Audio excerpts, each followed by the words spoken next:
Alright, well, hello everybody. My name's Namelock, or Cody. I'm just kind of bored today, so I thought I'd tell yet another one of the stories that people typically ask me to tell. I just got done editing the Mentos video that I made yesterday with my roommate Chris.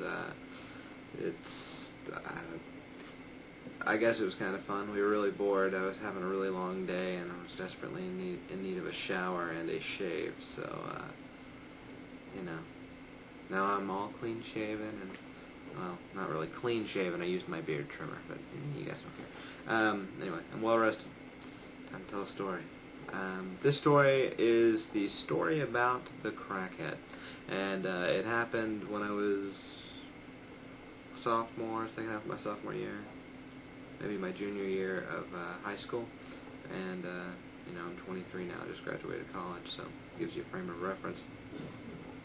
When I was in high school, I had two friends, one named James, one named Ricardo, and I got a call one day. I was really bored, and they wanted to know if I wanted to come hang out with them. I said, alright.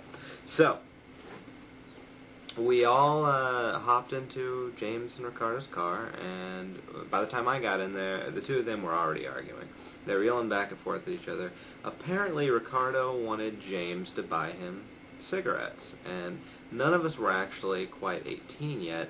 However, James looked the oldest out of the three of us, so he was trying to get him to buy him cigarettes, and I don't smoke, and James smokes now. He didn't back then, but so it was a big ordeal, and we went to one gas station, and James went in and came out, and he's like, "Did you buy me any cigarettes?" He's like, No, man, the guy that they just sold alcohol to got back in line for cigarettes, and they fucking carded him. He was holding the beer.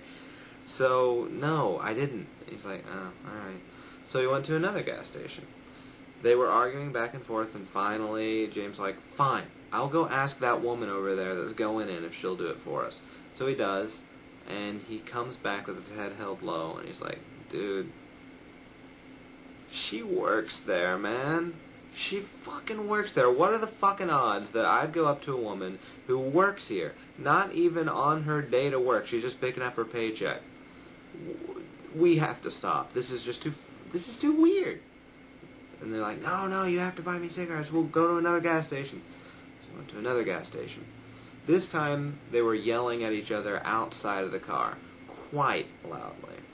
And this guy walks over and is like, I'll buy you cigarettes, man. We're like, really? He's like, yeah, man, just give me the money. I'll go in there and I'll buy them for you, no big deal. So I'm like, alright. So Ricardo gives him the money, and he goes inside, and he comes out and hands him the cigarettes. Like, alright, man, now I need you to take me to my sister's car, because you see, my sister's car broke down, and I had to walk all the way over here. So I need you to at least just take me back there. And besides, the lady inside said if I didn't get in the car with you guys, she was going to think that I bought them for you and not me. So I need to get in the car, and we need to go. I'm like, I don't know about that. And I'm sitting in the back seat at the time by myself, just watching all this happen. Like, no, man, it'll be okay, man. So he opens the back car door and sits down right next to me. I'm like, hi, how you doing? I'm scared of you. He's like, hey man, it'll be alright. So they get in the car, and they're like, alright, how far is it? Like, it's just a block, man. It's just a block, man. Don't worry about it, man. We'll do it. It'll be good. It'll be good for you. I'm like, alright. So we're driving, and he directs us onto the freeway, and we're driving down there, and the two of them are very nervous, and I should be a lot more nervous, seeing as how I'm sharing a back seat with this guy.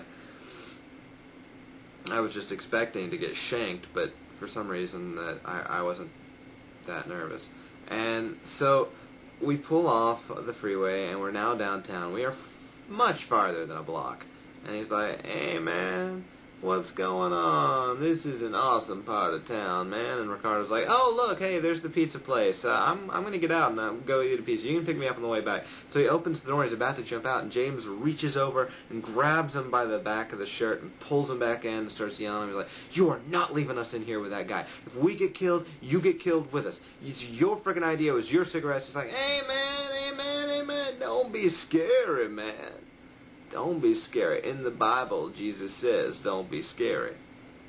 We're like, alright, this just got a whole lot creepier. So, we continue driving, taking us directions, and we're, at this point, just pretty much certain we're going to die. Like Jesus said, don't be scary, man. You know what else that says in the Bible? If there are 4 people in a vehicle, and 3 of them are good, one of them must be the devil. Are you boys good? I've never seen my friend's eyes get so wide before. I was looking at him in the rearview mirror. It was... what the fuck? That was quite possibly the scariest experience of my life. So, we eventually get to this place, and it's like, alright, this is it, man. And I'm looking around, and there's no car anywhere around the place. He's like, let me have that change in the floor, man. He's like, well, we kind of need it. No, man, no, it's alright. You can give me the change in the floor. And he starts picking it up, and then Ricardo nervously hands it to him, and he gets out of the car and walks away. And that was the end of that, or so we thought. Later on, I was with my friend Amy in this parking lot eating lunch, and the guy comes back up to us, knocks on the window. I roll it down. I'm like, holy fuck, it's the same guy. He's like, hey, man, do you have any money? Because my sister's car just broke down. I'm like, nah, man, I'm sorry, I'm out of cash. And he's like, does she have any money, man? I'm like, no, she didn't have any money either. You know, I had to buy her lunch. He's like, oh, man, is that your girl, man? I'm like, no, that's just my friend. He's like, is that your girl, man? I'm like, oh, yeah, totally. Oh, yeah, totally. He's like, you two should get married, man. You should get married, because we ain't getting older. We ain't getting older. We ain't getting younger. We're getting older, man. Like, that's very true. You should get married, man. I'm like, okay, yeah, we should get married. Honey, is that good with you? And she's like, oh, yeah, we'll get married next week. It's like, all right, man, and have kids. Next time I see you, I want you to have kids. Like, okay. All right, that's a sure thing. No problem. And so he leaves, and probably about 5 or 6 more times I've come in contact with this guy, and his story never changed. Apparently, his sister is the dumbest woman in the world, because she keeps letting him have her car, and he keeps breaking it. So, if he'd just tell me that he wants the money for drugs and alcohol, I'd give it to him, because at least he's being honest. But, oh well, that's the story about the crackhead. Not as funny as the story about Valentine's Day, but, you know, what can you do? I'm out.